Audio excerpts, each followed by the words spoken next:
14. mája 2010 bola slávnostne otvorená výstava Ars Liturgica Zlatníctvo v službách liturgie v čerstvo zrekonštruovaných priestoroch Klenotnice Bratislavského hradu.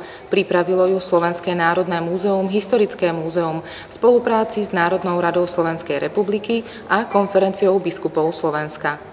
Výstavou organizátori oslávili Medzinárodný deň múzeí, ktorý pripomína populárne podujatie Noc múzeí a galérií, realizované v roku 2010 15. mája. Zároveň je výstava jedným z hlavných podujatí Roka kresťanskej kultúry 2010. Klenotnica Bratislavského hradu už pred rekonštrukciou ukrývala poklady. Až do roku 2008 bola v týchto priestoroch sprístupnená výstava Slovenského národného múzea Klenoty dávnej minulosti. Prezentovala najvýznamnejšie archeologické nálezy. Poklady sú v Klenotnici opäť. Tentoraz sú dovezené zo 40 inštitúcií, farností a kostolov, veľkých miest i malých obcí celého Slovenska.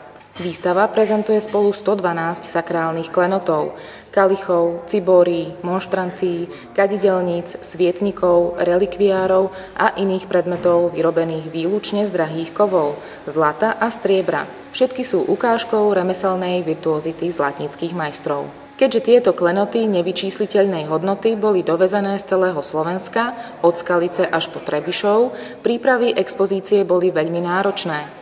Veľká časť predmetov bola poškodená a potrebovala zásah reštaurátorov Historického múzea.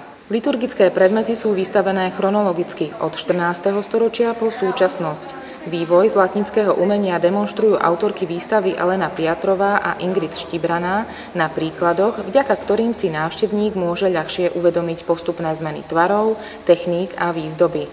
Svojimi liturgickými predmetmi sú zastúpené všetky majoritné kresťanské cirkvy pôsobiace na území Slovenska, teda rímskokatolícka, evanjelická cirkev augsburského vyznania, reformovaná kresťanská cirkev, gréckokatolícka a pravoslávna cirkev. Výstava je výnimočná aj tým, že každý predmet v sebe skrýva časť histórie.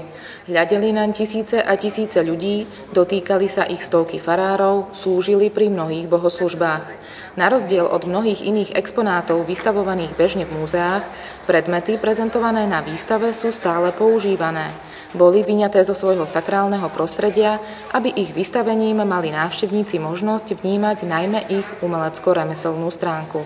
Prvý deň sprístupnenia výstavy 15. mája 2010 počas Noci múzeí a galérií videlo výstavu vyše 3100 ľudí.